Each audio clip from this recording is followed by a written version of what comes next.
ब्राह्मण समाज ज्ञान देता है लोगों को जागरूक करता है। हमारे 4 वर्ण हैं, सब जानते हैं कि ब्राह्मण, क्षत्रिय, वैश्य, शूद्र। हमारे में वर्ण है, जातियां नहीं है। दान दक्षिणा के लिए हमेशा लालच करते हैं और ये लोग जात पात का छुआछूत करते हैं। हमेशा शूद्रों को, दलितों को प्रताड़ित करते हैं। इनको इस टाइप का दिखा दो। फिल्म में जिस गांव में जहाँ का ठाकुर सबसे रईस होता है, उसके घर में भी वो जया बहादुरी लालटेन जलाती है रोज शाम को। अब जब इस तरह की फिल्में ज्यादा हिट होती चलेगी तो सारे डायरेक्टर्स जो है उसी जगह प्रोपेगेंडा एजेंडा चलाने लगे।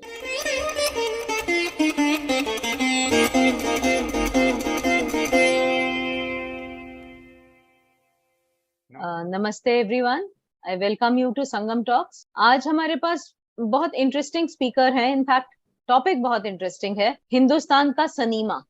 सत्या जी, आपका बहुत बहुत स्वागत है। संगम टॉप पे सभी लोगों का बहुत बहुत धन्यवाद कि आपने मुझे मौका दिया है अपने चैनल पर बातें रखने के लिए, लोगों को जागरूक करने के लिए। क्योंकि आजकल का जो सिनेमा है वो किस तरह से, आजकल का ही नहीं, बहुत पहले से है एक्चुअली, लेकिन हम समझे थोड़ा देर से हैं। तो अब समझे हैं तो लोगों को समझाएंगे, लोगों को जगाएंगे। तो ये जो सिनेमा है इसके बारे में किस तरह से ये लोग नैरेटिव फैलाते हैं, किस तरह से हमें अभी तक इन लोगों ने धोखे में रखा है, किस तरह से इन लोगों ने हमारे आंखों पर पट्टी बांध कर रखी हुई थी, और एक झूठे सेकुलरिज्म के नाम पे, झूठे भाईचारे का एक ढोंग कहते हैं कि रचा था इन लोगों ने, जो धीरे धीरे से खुल रहा है। और इसको खोलने का जो काम है वो मैं अपने यूट्यूब चैनल के माध्यम से धीरे धीरे कर रहा हूँ। मेरा यूट्यूब चैनल है Satya Tiwari unboxing the truth.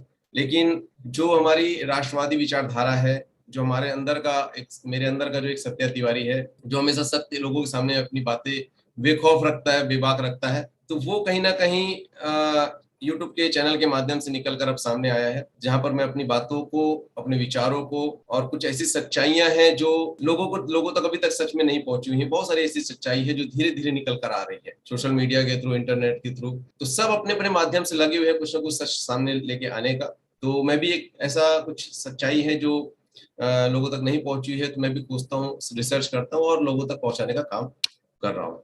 इसी में एक है बॉलीवुड भी, क्योंकि ये जो वामपंथी और सेकुलरिज्म की जो सोच है, विचारधारा है, ये हमारे देश में बहुत पहले से है, आज की नहीं है। क्योंकि इन्होंने हमारे देश को तोड़ने का काम आज से नहीं किया, बहुत पहले से किया। हमारे देश का बंटवारा यहाँ तक कि इन वामपंथी विचारधाराओं की वजह से हुई है। लोग जिन्ना और नेहरू का नाम तो लेते हैं कि भाई जिन्ना और नेहरू ने मिलकर देश का पार्टीशन करवा दिया, लेकिन ये कम्युनिस्ट लोग, ये विचार वामपंथी लोगों ने बहुत बड़ी अहम भूमिका उस समय पे निभाई। उसके बाद ये पर्दे के पीछे से रह के पहले भी काम करते थे और उसके बाद अभी भी कर रहे हैं, और इतने सालों से करते आ रहे हैं और आगे भी करते रहेंगे।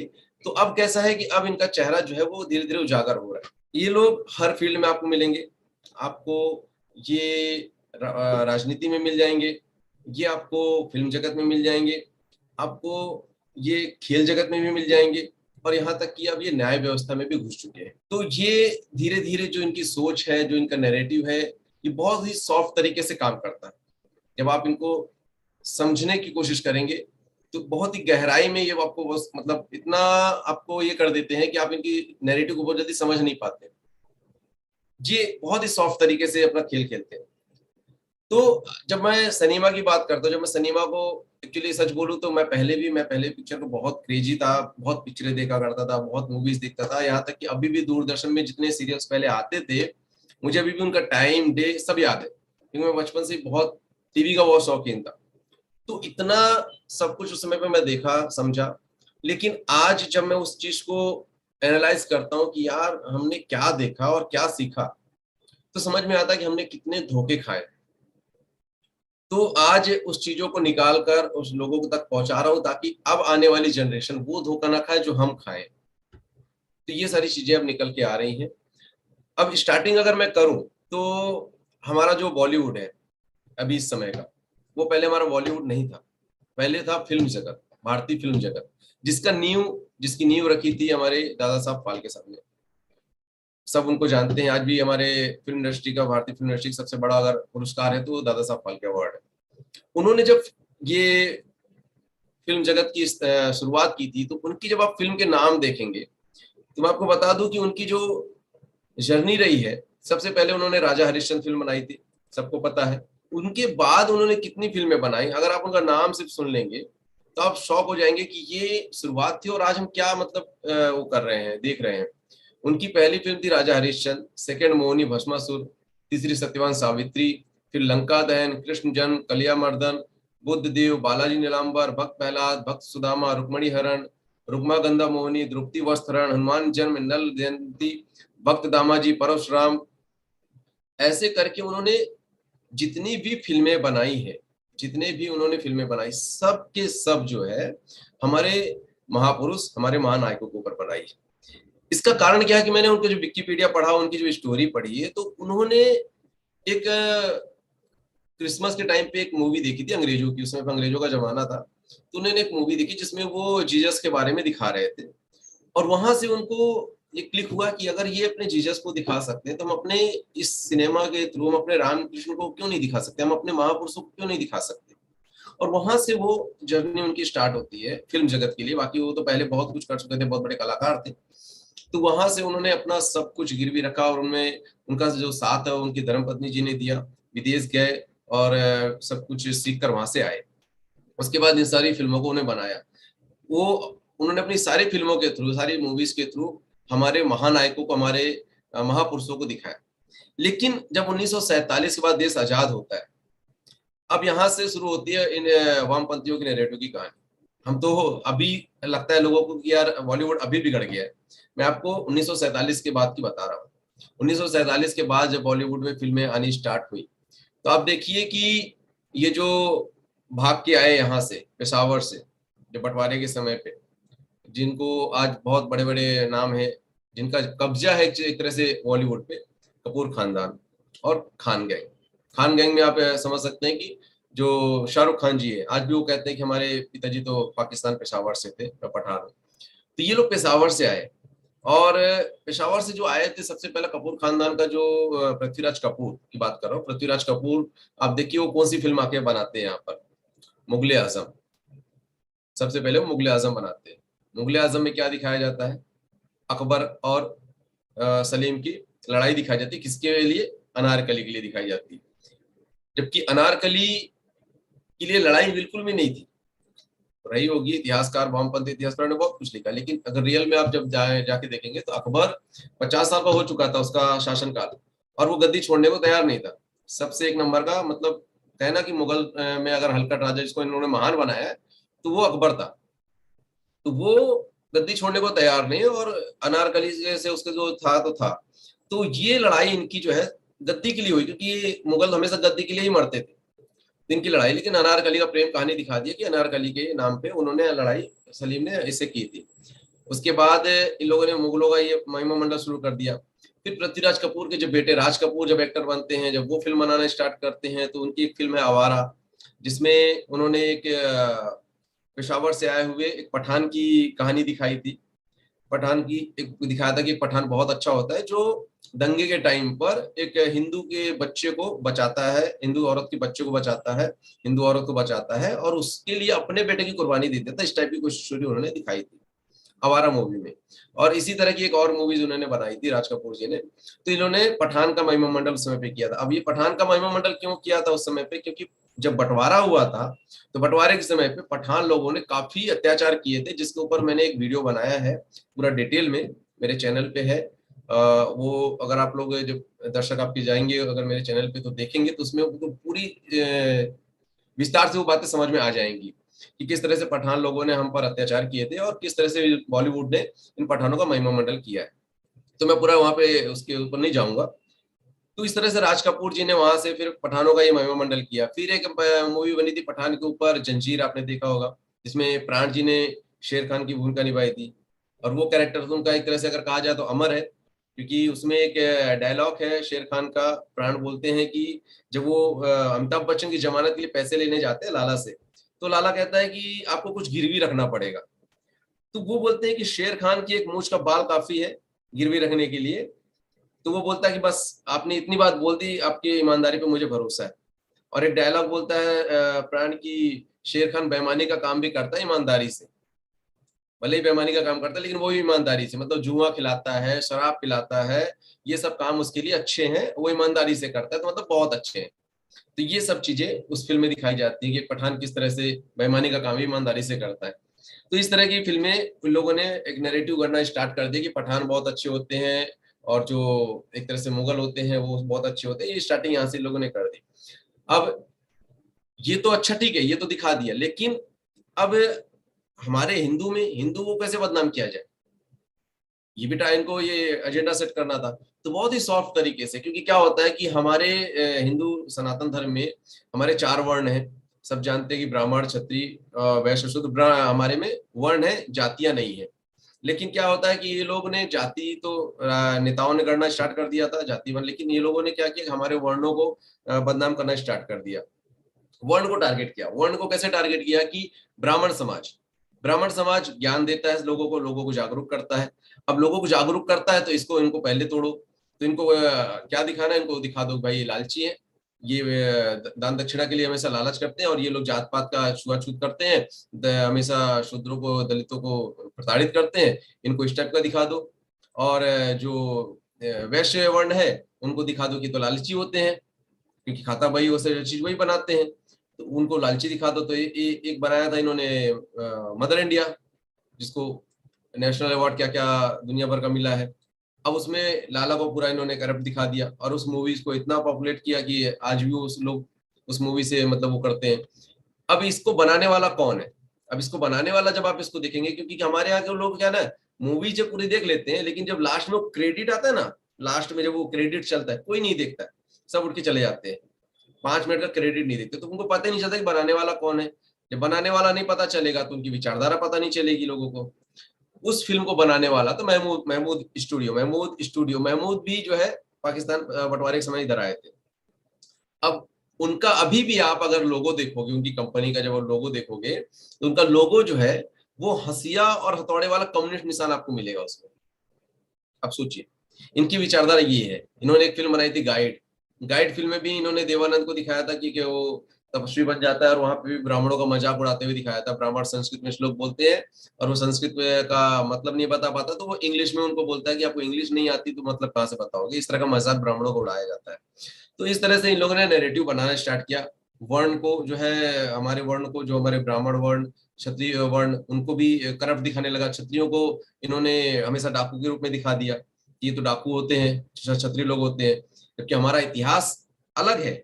लेकिन इन लोगों ने एक अलग ही तरह का नैरेटिव बना दिया कि ब्राह्मण है तो वो तो भाई मंदिर में चोरी करता है और ये झूठ बोलता है और दलितों का शोषण करता है, और जो बनिया है वो लालची होता है, वो इन लोगों का जो है गरीबों को, गरीब किसानों का जो है हमेशा शोषण करता है, उनके खेत और पैसे जो है वो लूट लेता है। और जो ठाकुर है, वो जो क्षत्रिय है, वो जो है हमेशा ये जो डाकू होते हैं, हमेशा गरीबों को जो है लूटते ही रहते हैं। तो इस तरह के लोगों ने शुरू से नैरेटिव बनाना स्टार्ट कर दिया। अब जब 70-80 का दौर आया, तो 70-80 के दौर में लोगों ने चंबल के डाकुओं के रूप में हमेशा ठाकुरों को दिखाना स्टार्ट किया, और हमेशा गरीबों को, हमेशा ये लोगों गरीबों को जो है हमेशा प्रताड़ित होते हुए दिखाया, दलित लोगों को मोस्टली। ये इन लोगों का नैरेटिव बनते चला गया। अब इसमें स्पेशली अगर आप देखोगे तो वही लोग थे जो आए थे वहां से, मोस्टली वहां से आए थे, और आने के बाद यहाँ पे धीरे धीरे अपना कब्जा जमा लिए थे। जब 80 का दौर आया, 80 के दौर में मोस्टली अमिताभ बच्चन जी एंट्री करते हैं। कहने को तो वो, उनके पिताजी बहुत बड़े कवि थे, हरिवंश राय बच्चन, हिंदी के बहुत बड़े कवि। लेकिन आज उस, अगर मैं अपनी छोटी सी अगर बात बताऊं यहाँ पर, कि मेरा एक सपना था कि मैं कभी भी अगर मुझे अमिताभ बच्चन जी के दर्शन करने को मिल जाए तो उनके चरण छू के उनका आशीर्वाद दूंगा। मेरी ये छोटी सी ख्वाहिश थी। लेकिन आज जब मैं उनकी फिल्मों को एनालाइज कर रहा हूँ, पुरानी फिल्मों को, तो मैं कहता हूँ कि बॉलीवुड में उनके जैसा, मैं गाली तो नहीं दूंगा, महानायक है, कलाकार एज बहुत अच्छे हैं, लेकिन जिस तरह से एक बहुत बड़े महान कवि के वो बेटे, और जितनी अच्छी उनकी हिंदी है, जितने अच्छे वो कलाकार है, उस हिसाब से वो इंसान कहूंगा तो मैं नहीं मानूंगा उनको। क्योंकि उन्होंने अपनी फिल्मों में जिस तरह से नैरेटिव्स को बढ़ावा दिया, उन्होंने, उनकी एक फिल्म आई थी बेमिसाल। बेमिसाल में उन्होंने कश्मीर के बारे में बोला कि कश्मीर को मुगलों ने डिस्कवर किया। पूरे भारत में जो हिल स्टेशन है, भारत के जितने भी हिल स्टेशन है, वो कश्मीर में, वो फिल्म ऐसे एक्चुअली कश्मीर में ही बनी हुई है। उसमें विनोद खन्ना है और राखी जी है।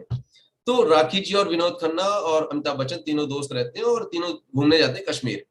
तो कश्मीर में ये लोग बैठ के बातें करते रहते हैं और अमिताभ बच्चन आके कहते हैं विनोद खन्ना से, विनोद खन्ना नहीं, विनोद कुमार है, तो विनोद कुमार से कहते हैं कि तुझे पता है कि भारत में जितने भी हिल स्टेशन है उसको अंग्रेजों ने डिस्कवर किया है, लेकिन एक कश्मीरी है जिसको मुगलों ने डिस्कवर किया है। जिसपे राखी जवाब दे रही है कि मुगलों की तो बात ही अलग है, उनका साहित्य देखिए, उनका कला देखिए। तो ये चीजें उस समय पे जिनको इसमें जिसने कश्मीर फाइल्स तो आज आई है, लोगों को हकीकत पता चली, लेकिन उस समय पे तो लोगों को नहीं पता था कि कश्मीर में क्या हुआ था। तो लोग उस समय पे जब इनकी फिल्म देखे होंगे तो लोगों को तो यही लगा होगा कि यार मुगलों ने ही डिस्कवर किया है, लोग मुगलों ने खोजा, सब कुछ किया है। तो ये नैरेटिव उस समय पे इन्होंने अपनी फिल्मों में बहुत बढ़ाया। दीवार फिल्म आप लोग को पता ही है किस तरह से वो मंदिर में नहीं घुसता है, लेकिन बिल्ला 786 को लेकर हमेशा सजदा करता है। अब ये सारी फिल्में उस समय पे आनी स्टार्ट हो गई थी। मोस्टली इनको लॉन्च करने वाला कौन था? अमिताभ बच्चन को इस तरह का लॉन्च करने वाला कौन था? शोले में एक सीन है, शोले में आपको सीन याद होगा कि चचा आते हैं, बहुत उनका बेटा मर जाता है और वो बहुत गर्व से कहते हैं कि मुझे ऊपर वाले ने 2-4 बेटे क्यों नहीं दिए इस देश पर कुर्बान होने के लिए। और उसी समय पे मस्जिद आजान होती है। अब सोचिए उस फिल्म में जावेद अख्तर ये दिखाते हैं कि जिस फिल्म में, जिस गांव में जहाँ का ठाकुर सबसे रईस होता है, उसके घर में भी वो जया बहादुरी लालटेन जलाती है रोज शाम को। वो सीन आप लोग को याद होगा कि जया बच्चन लालटेन जलाती है और अमिताभ बच्चन माउथ बजाता रहता, बैठा रहता है। उस गांव में जहाँ पे लाइट नहीं होती, उस गांव में मस्जिद में अजान होती है और वहां से अजान सुनाई देती है और वो बुड्ढे को, चाचा को बोलता है मेरा वक्त हो गया नमाज का, मैं नमाज के लिए जा रहा हूँ। लोगों को क्लिक क्या होगा, लोगों को लगेगा यार चचा तो इतना अच्छे होते हैं, मुस्लिम तो बहुत अच्छे होते हैं, बताओ इतने, मतलब गांव के हिंदू लोग उसका ये कर रहे हैं, लेकिन गांव के एक सिर्फ एक चचा है जो सपोर्ट कर रहा है जय भीम का। तो ये सब नैरेटिव लोगों ने स्टार्टिंग से बनाना शुरू कर दिया था। और उसका एक रीजन ये था, उसका रीजन भी मैं आपको बता देता हूँ कि उस समय पे बॉलीवुड में पैसे लग रहे थे किसके, आप लोग को याद होगा। अब यहाँ पे समझ गए होंगे, डी कंपनी के। क्योंकि उस समय पे आपने एक डॉन का नाम सुना होगा तो हाजी मस्तान, पहले हाजी मस्तान का पैसा लगता था, लेकिन फिर हाजी मस्तान की मृत्यु के बाद फिर दाऊद का पैसा लगना स्टार्ट हो गया था। अब जाहिर सी बात है कि जो जहाँ रहेगा वो अपना बढ़ावा थोड़ा बहुत करेगा ही, क्योंकि मेरा ही मजहब बढ़ना चाहिए, ये सब तो नैरेटिव तो ऑलरेडी नैरेटिव्स तो वामपंथी नैरेटिव्स तो मतलब मैंने बताया 47 से ही चला आ रहा था। उसके बाद जब ये वाला नैरेटिव जो था वो आपको ये 70 और 80 के बीच से मिलेगा आपको, जितनी पिक्चर स्टार्ट हुई है। और उसके बाद जो ये राइटर आए हैं जावेद अख्तर और सलीम, इस टाइप के जो राइटर आए, उसके बाद से आपको मिलेगा ये वाले नैरेटिव्स, मुस्लिम और इस्लामिक जो बढ़ाने वाला। तो उसके बाद से बॉलीवुड में इस तरह के नैरेटिव बढ़ने लगे।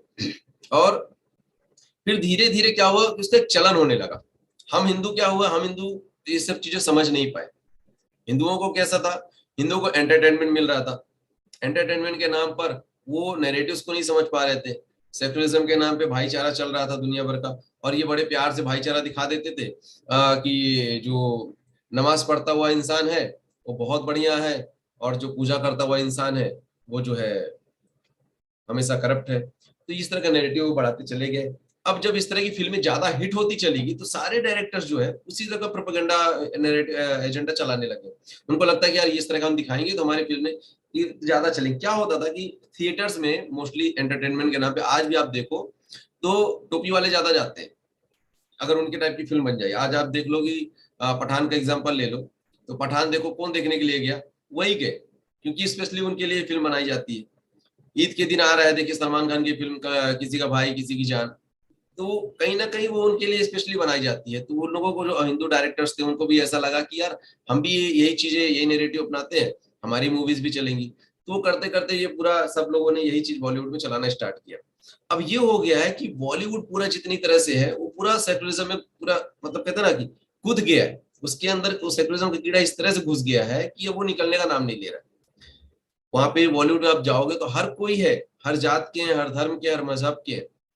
लेकिन जो सेकुलरिज्म का कीड़ा जो घुसा हुआ है बॉलीवुड के लोगों के अंदर, वो आप जान, मतलब कितना भी चालो नहीं निकल पाता है। और जो निकालने की कोशिश जो करता है उसको ये लोग गायब कर देते हैं, वो लोग यहाँ से गायब करवा देते हैं। तो वहां पे अब जो है पूरी तरह से, एक तरह से कह सकते हैं कि माफिया का कब्जा है, बॉलीवुड माफिया जिसको हम बोल सकते हैं, जिनका सन 47 से लेकर अभी तक कब्जा है। तो ये सारी चीजें बॉलीवुड में चलती आई है। अब वेब सीरीज आ गई है। अब क्योंकि जैसे जैसे मनोरंजन के आइडियाज, मतलब फिल्म से पहले सीरियल, फिल्म इस तरह आते थे, फिर एड्स आने स्टार्ट हो गए, फिर एड्स में इन लोगों ने खेलना शुरू कर दिया यही प्रोपेगेंडा। अब रेड लेबल के देख लीजिए, दाग अच्छे हैं, सर्फ एक्सल के देख लीजिए। तो सर्फ एक्सल, जब आप इनकी कंपनीज देखेंगे तो इनकी कंपनी कौन है? हिंदुस्तान लीवर, रेड लेबल का। तो ये, वो तो ऑलरेडी एंटी हिंदू है। ये हिंदुस्तान नाम है लेकिन ना, ये विदेशी कंपनी है। तो इस तरह की कंपनी, लोग इतना चीज नहीं माइंड करते हैं, ये सब चीजें नहीं देखते हैं। आज भी हम कितने सारे पार्ट चाइना के खरीदते हैं, नहीं देखते कि यार मेड इन चाइना लिखा है, मेड इन इंडिया लिखा है। चाय पीते रेड लेवल के, नहीं पता कि हिंदुस्तान लीवर ने बना रखा है कि यार वो कहाँ की कंपनी है, कहाँ की नहीं है। तो लोगों को इससे मतलब नहीं है। लोग जब इस सब की चीजें, आदमी रिसर्च करता है, लोगों को बताता है कि यार ऐसी ऐसी चीजें चल रही है, तो कोई ऐसा होता है कि हम खुद टारगेट होने लगते हैं, यार छोड़ ना, तू नफरत फैला रहा है, तो नफरती कीड़ा हो गया है। ऐसा हो जाता है। हम, मुझे तो बहुत सुनने को मिलता है आजकल कि यार तू तो यार नफरती कीड़ा हो गया, तेरे अंदर तो नफरत भर गई है। हाँ। तो ये सारी चीजें होती हैं। तो स्टार्टिंग में एड्स में फिर इन लोगों ने खेला, अपना नैरेटिव चलाया। फिर एड्स के बाद जब वेब सीरीज बननी स्टार्ट हो गई, तो वेब सीरीज में ये बहुत अच्छे तरीके से खेल लेते हैं। क्यों? क्योंकि वेब सीरीज में टर्म एंड कंडीशन कम है। जो सेंसर बोर्ड है, सेंसर बोर्ड इसमें ज्यादा फिल्मों में तो काट छाट कर देता है, अगर बहुत ज्यादा कुछ गलत अडल्ट या फिर ऐसा कुछ सीन आ गया।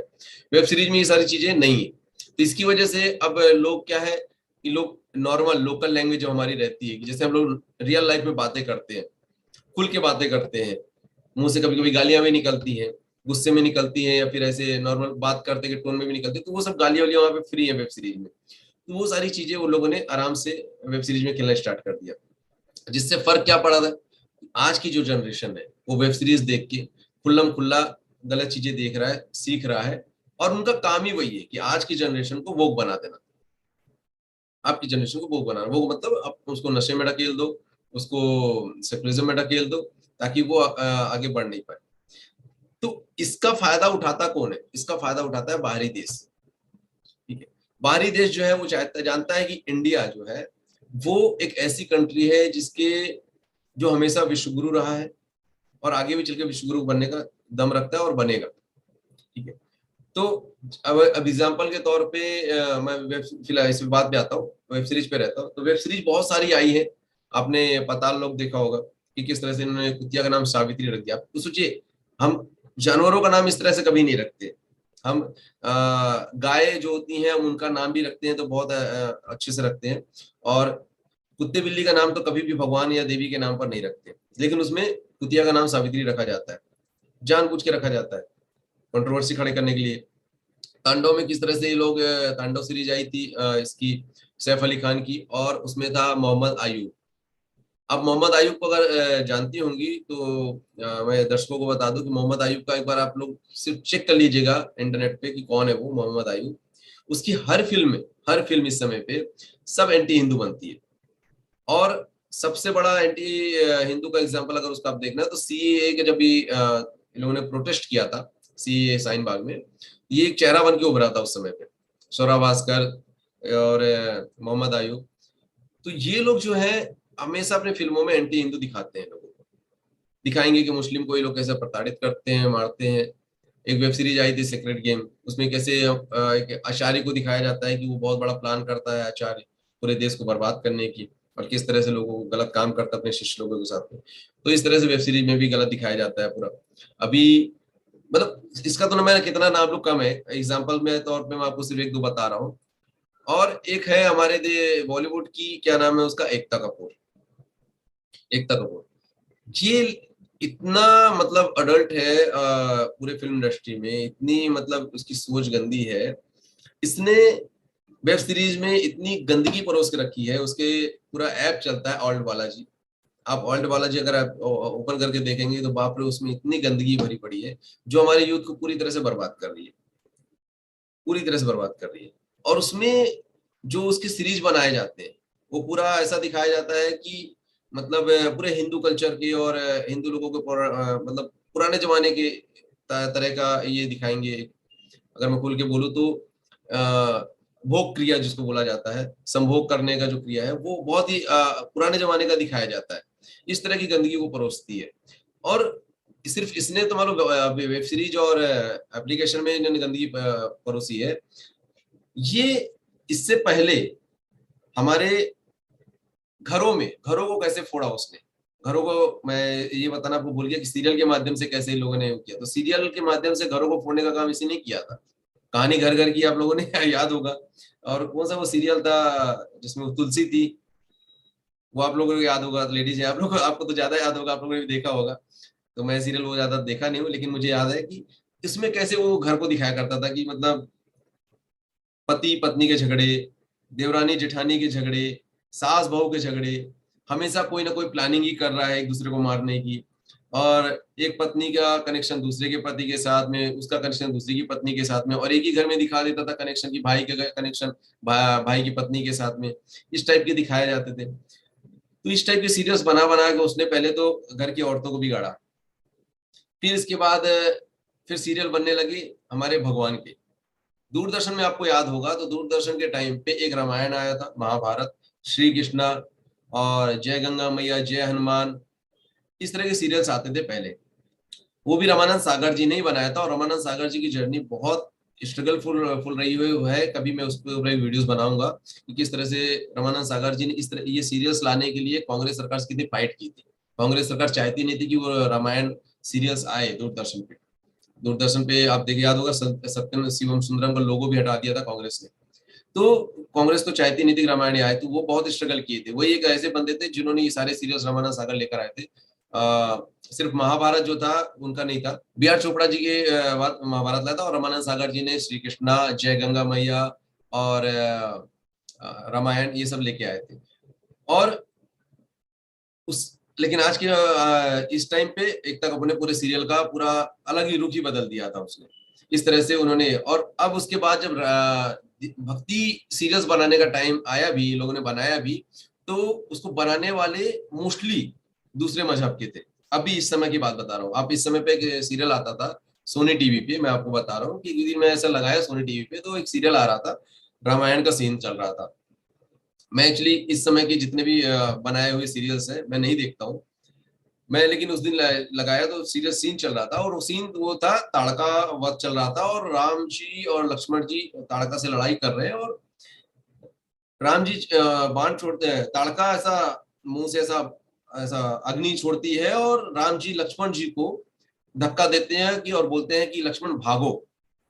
अब आप सोचिएगा, लक्ष्मण भागो, एक रामायण में लिखा हुआ है कि क्षत्रिय कभी भी पीछे नहीं हटते थे, वो प्राण दे देते थे लेकिन कभी भी कदम पीछे नहीं हटाते थे। तो इस सीरियल में ये सब दिखाया जाता कि लक्ष्मण भागो, इस टाइप का सीन दिखाया जाता था। कृष्ण भगवान को आप देखेंगे तो एक सिर्फ एक सीरियल आता है कृष्ण भगवान और राधा का दिखाता है, उसमें सिर्फ कृष्ण भगवान को छलिया और रसिया ही दिखाते हैं। हमेशा वो राधा के साथ नाचते रहते हैं और कुछ नहीं करते हैं। और उनका मीम्स भी सोशल मीडिया पे बहुत सारे लोग जो है वो शेयर करते हैं, जो एक तरह से बहुत गलत है। क्योंकि कृष्ण भगवान कौन थे उसका तो हम अपने छोटे से मुख से हम उनकी मतलब परिभाषा भी नहीं दे सकते कि इतने वो महान है, व्यक्तित्व के थे वो। तो ये लोग इस तरह से कृष्ण भगवान को, राम भगवान को टारगेट करते हैं अभी के सीरियल्स में। एक सीरियल आया था लव कुश के शिया के लव कुश, ये सोनी टीवी पे ही शायद आया था, और उसमें इतना गलत दिखाया था कि लव कुश को भगवान श्री राम जाते हैं और रामायण के बारे में बताते हैं, जबकि वशिष्ठ जी ने रामायण लिखी हुई है, और वहां पर वशिष्ठ जी के आश्रम में ये रहते हैं, लव कुश रहते हैं, और लव कुश को पूरी रामायण के बारे में बताते हैं। और ये जो है वहां पे इस सीरियल में दिखाया जाता है कि राम जाते हैं जंगल में और लव कुश से मिलते हैं, और सीता जी उनको छुप छुप के देखती है। मतलब इस तरह से ये लोग हमारे सीरियल्स को टारगेट करते हैं। और हम उसमें गलती, देखिए गलती भी ये है कि हमारी, हम लोग उसको देखते हैं और देखने के टाइम पे बहुत खो जाते हैं, उनको हमको लगता है कि यार यही भगवान है। अगर उसी जगह पे सिर्फ 1 घंटा आप सीरियल देखने के सिर्फ 15 मिनट बैठ के रामचरितमानस अगर आप खोल लो, तो आपको रियल भगवान के दर्शन हो जाएंगे। आपको पता चल जाएगा कि राम भगवान कैसे थे, राम भगवान का चरित्र क्या था, राम भगवान कैसे दिखते थे। सिर्फ चौपाइयों में लिखा हुआ है, पूरा मनोहर दर्शन आपको मिल जाएगा अयोध्या से लेके जनकपुरी तक का। तो लोग वो नहीं करते हैं, लोग सीरियल्स के माध्यम से देखते हैं और वो लोग दिखाते हैं, और इसी तरह से लोगों का ब्रेन वॉश वो कर देते हैं। और जब लोगों का ब्रेन वॉश एक बार हो जाता है तो लोग फिर आप उनको कितनी भी सच्चाई बात बोलो तो आप उनके सामने नफरती ही दिखेंगे। तो इस तरह से ये लोगों ने हमारे सीरियल्स पे अटैक किया, एड्स के थ्रू हमारे ब्रेन को वॉश किया, और फिल्मों के जरिए तो करते ही है, और उसके बाद अब वेब सीरीज के जरिए करने लगे हैं। तो इस तरह से करते करते अब ये समय आ गया है कि ये अब अपने, कहते हैं कि निम्नतर स्तर पे आ चुके हैं। निम्नतर स्तर का मतलब ये कि अब ये अपने हमारे सेना को टारगेट करते हैं, हमारे देश की सेना को टारगेट कर रहे हैं, हमारे देश के सभ्यता को, हमारे देश के कल्चर को ये पूरी तरह से भी नस्तेनाबूद करने पे तुल गए, पूरी तरह से। अब सेना को टारगेट करने वाला अभी सबसे लेटेस्ट फिल्म पठान आई है, उसमें किस तरह से रॉ एजेंट को ये इन्होंने पूरा गद्दार दिखा दिया। तो इस तरह से ये पूरा नैरेटिव ये लोग करते हैं, जो अब लोगों को धीरे धीरे अब समझ में आ रहा है। और इसमें दो कारण है, एक सुशांत सिंह राजपूत की जब हत्या हुई थी उसके बाद से लोगों का गुस्सा था बॉलीवुड के लिए, लेकिन उसके अलावा जो बॉलीवुड का नैरेटिव है वो नैरेटिव अब खुल के पूरा सामने आ रहा है। और हम कोशिश कर रहे हैं लोगों को ये चीज समझाने की कि बॉलीवुड का जो नैरेटिव है आज का नहीं है, बहुत पुराना है, और इससे जो है लोग धीरे धीरे अब समझ रहे हैं, जुड़ रहे हैं हमारे साथ में। और आगे भी जो है मैं उम्मीद करूंगा कि लोग जुड़ेंगे हमारे साथ, और जो हमारा मैसेज है एक अच्छे भारत बनाने का, विश्व गुरु भारत बनाने का, अखंड भारत बनाने का, लोग उसमें सहयोग करेंगे। तो थोड़ा सा एड्स के बारे में बताइए। आजकल जब भी हिंदू त्योहार आते हैं जी खासकर, तो फैब इंडिया की एड हमने देखी है। अब एक लेटेस्ट सब्यसाची का आ गया जिसमें वो मातमी सी चेहरे वाले। जी। थोड़ा सा एड्स के बारे में बताएंगे। देखिए एड्स में ये लोग बताया ना कि ये लोग बहुत सॉफ्ट तरीके से आपको आप दिखाएंगे सेकुलरिज्म का जो है, सेकुलरिज्म का जो प्रोपेगेंडा इनका एजेंडा है, और सॉफ्ट तरीके से करते हैं। तनिष्क का एक ऐड आया था, तनिष्क में एक दिखाया जाता है कि जो बहू होती है उसकी गोद भराई की रस्म ये लोग करते हैं, और बहू जो है हिंदू है और परिवार जो है उनका वो मुस्लिम है, और वो बहू से कहती है कि ये रस्म तो आप में इसमें आपके इसमें तो नहीं होता है, तो सास कहती है कि तुम्हारे इसमें तो होता है। अब वो जाके गोद भराई करती है और तनिष्क का ऐड पूरा कंप्लीट होता है। उस एड को जब लोग, अब बताया ना कि लोग अब थोड़ा जागरूक हो गए हैं, बहुत ज्यादा सोशल मीडिया पे भी आउटरीच देखने को मिलता है ये सब चीजों में। तो उसको लोगों ने बायकॉट किया, तनिष्क को बायकॉट किया, और बायकॉट करने की वजह उस एड को हटाना पड़ा, और 2800 करोड़ रुपए का करीबन उनका लॉस हुआ था एक दिन में। हम लोगों ने ट्रेंड चलाया था, मैं भी उस ट्रेंड में शामिल था। तो इस तरह से तनिष्क का ऐड आया था। उसके बाद एक ऐड आया था, क्या नाम है इसका, जश्न रिवाज इन लोगों ने दिवाली के टाइम पे वो किया था। दिवाली के टाइम पे जब पता है कि हम लोग कितना ट्रेडिशनल कपड़े पहनते हैं, और ट्रेडिशनल कपड़े में हमारा पता है कि महिलाएं किस तरह साड़ी पहनती हैं, फिर घाघरा चोली पहनती हैं, और किस तरह आभूषण पहनती हैं। हम लोग भी धोती कुर्ते में या फिर पैजामा कुर्ता में रहते हैं। लेकिन इनकी इसमें उन्होंने जो पोस्टर रिलीज किया था उसमें पूरा एक इस्लामिक लुक था। ना ही गहने पहने हुए थी महिलाएं, ना ही माथे पे बिंदी थी, ना मंगलसूत्र था, ना सिंदूर था, कुछ भी नहीं। एक पूरा इन लोगों ने इस्लामिक लुक वहां पे देखे, और दिवाली को जश्न चिराग इन लोगों ने दे दिया। इस तरह का इन्होंने वहां पे एजेंडा चलाया। फिर आया करवा चौथ। करवा चौथ में इन्होंने एक ऐड बनाया जिसमें समलैंगिक जोड़ा दिखाया। अब करवा चौथ आपको पता ही है कि पत्नी पति की लंबी उम्र के लिए रखती है, और इन लोगों ने उस ऐड को बनाया, समलैंगिक दो लड़कियों को दिखा रहे हैं। आपको समलैंगिक समलैंगिक भाई करना है तो आप जब करो ना, कौन रोका है। कोर्ट ने भी, सुप्रीम कोर्ट ने भी दे दिया है, लेकिन आपको दिखाना है इनको, दुनिया को, कि यार देखो समलैंगिक जोड़ा जो है, आप फ्री हो, आपकी सोच फ्री करो। और उसमें एक डायलॉग लास्ट में दे देते हैं लोग, पंच लाइन, कि सोच बदलो, सोच बदलो देश बदलेगा। इस तरह का पंच लाइन दे देंगे। अब आजकल की जो यूथ है, आजकल की जो नई जनरेशन है, उनको कुछ जो थोड़ा सा विष्णु कल्चर से थोड़ा सा ये रहते हैं, अट्रैक्ट रहते हैं। जाहिर सी बात है कि पहले तो सभी थे, अब थोड़ा सा कम हुए, लोगों को पता चल रही है रियलिटी क्या है। तो जो होते हैं अभी भी है, तो वो लोगों को लगेगा यार सच बोल रहे हैं, सोच बदलनी चाहिए क्या। हम लोग हमारी हमारी सोच को लोग हमेशा प्राचीन कहते हैं, तो वो लोगों के दिमाग में यही चीजें आ जाती है। तो इस तरह का ऐड के थ्रू ये लोग सॉफ्ट प्रोपेगेंडा किए जाते हैं, क्योंकि 30 सेकंड का ऐड रहता है, 30 सेकंड में वो लोग पूरा मैसेज दे देते हैं, और वो जब बहुत जल्दी क्लिक भी कर जाता है। इसी तरह अभी जस्ट होली में एक ऐड आया था।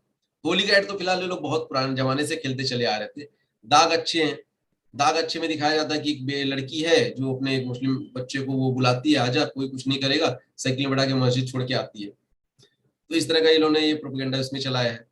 और उसके बाद अभी होली का जो है, होली का एड अभी जो जस्ट आया था, बता देता हूँ आपको, इन लोगों ने दिखा दिया था कि होली का जो एड है कि उसमें लड़की जो है रंग खेल के आती है, और रंग धोती है, रंग रंग जब अपने चेहरे का धो देती है वो, तो धोने के बाद उसका जो चेहरा है वो पूरा ऐसा लगता है कि उसका किसी ने मतलब तो ऐसा चेहरा दिखा के उसमें दिखाया जाता है कि लड़कियों को छेड़खानी किया जाता है। और इस बार तो होली को इन लोगों ने बहुत ज्यादा टारगेट किया है।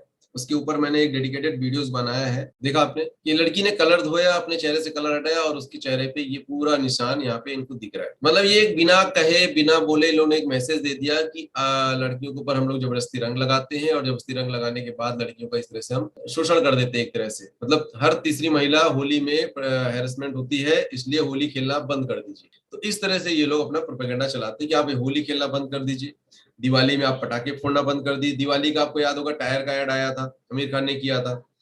अभी एक ऐड इन्होंने किया था, आमिर खान ने बैंक का ऐड था उनका, गृह प्रवेश, लड़की की जगह लड़का खुद खुद मतलब दूल्हे बन के लड़की के घर जाते हैं और गृह प्रवेश करते हैं। आमिर खान का ऐड आया था। तो इस तरह का ये लोग प्रोपेगेंडा चलाते आ रहे हैं, इस तरह का एजेंडा चलाते हैं और मोस्टली ये लोग हमारे कल्चर को टारगेट करते हैं। इसका रीजन क्या है? इसका रीजन मैं आपको बता दूं। इसका रीजन ये कि हिंदू जो होता है इनका सॉफ्ट टारगेट है। हिंदू सॉफ्ट एजेंडा, मतलब हिंदू रिएक्ट नहीं करता है, रिएक्शन नहीं देता है। हम बहुत ही मतलब कहते हैं कि शांति प्रिय समाज, तो उनको मैं एज व्यंग्य के तौर पे कहते हैं, लेकिन शांति प्रिय समाज अगर कहा जाए तो हम ही हैं सहिष्णु, हम ही हैं। हमें हमसे ज्यादा सहिष्णु कौन है? हम लोग बर्दाश्त करते हैं। हमारे रामकृष्ण का रोज मजाक बनाया जाता है लेकिन हम कभी नहीं बोलते। लेकिन उनका देखो, अगर एक शब्द अगर उनके खिलाफ अगर गलत बोल दो तो कल आपका सर तन से जुदा हो जाएगा। तो ये सारी चीजें हैं। तो हिंदू कैसा, हिंदू नहीं बोले, उनको पता है हिंदू नहीं बोलेगा। हिंदू ज्यादा से ज्यादा क्या करेगा? चिल्लाएगा सोशल मीडिया पे, यार देखो यार ये गलत कर रहे हैं। उससे ज्यादा कुछ नहीं करेगा। उससे ज्यादा कल को इनको एक अच्छी फिल्म बना के दे देंगे, ये देखेंगे फिर। अब एग्जाम्पल के तौर पे मैं बताता हूँ कि जब ये मूवीज सुशांत सिंह राजपूत की हत्या हुई थी, लोग नाराज थे। करण जौहर से नाराज थे, सलमान खान से नाराज थे, पूरे बॉलीवुड से नाराज थे। मोस्टली करण जौहर का नाम आ रहा था जब ये कंगना रनावत ने ये सब हंगामा खड़ा किया था कि नेपोटिज्म बॉलीवुड में बहुत ज्यादा है, तो लोग बायकॉट करण जौहर कर रहे थे। लेकिन करण जौहर ने उसी बीच में एक मूवीज लेके आई थी, आप लोग को याद होगा कि इसके ऊपर शेरशाह, एक शेरशाह मूवी आई थी। विक्रम बद्रा जो शहीद विक्रम बद्रा है उनके ऊपर आई थी। अब विक्रम बद्रा के ऊपर मूवी आई थी, जाहिर सी बात है कि लोग देखेंगे। और उसमें जो एक्टर था, क्या नाम है उस एक्टर का, याद नहीं आ रहा मुझे।